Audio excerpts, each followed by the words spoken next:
In chapter 12, we see that Sid has a chapter dedicated to the allies we need. And if you believe that we work in an ecosystem, then the allies are perhaps members of those stakeholder groups.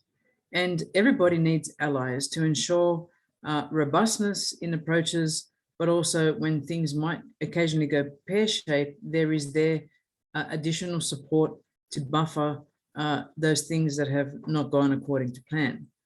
But most likely, the allies are those stakeholders you would rely on as part of the design process to, come together to offer a more robust solution overall. So Sid talks about executive champions and strategic alignment, two terms that are constantly being used in private enterprise. How do we do strategic alignment with allies?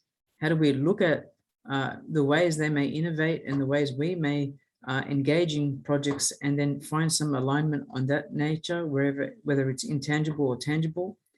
Executive champions are always welcome, and they bring to, a full force of people with them.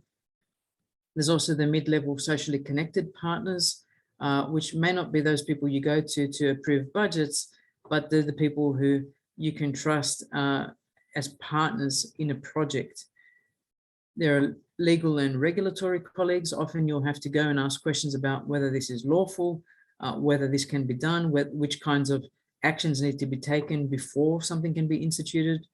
And then partners from outside government. And there are many there. Particularly, I'd like to talk about not-for-profit and non-government organizations. And if we hover on NGOs specifically, I've been a member of the Australian Privacy Foundation since 2008.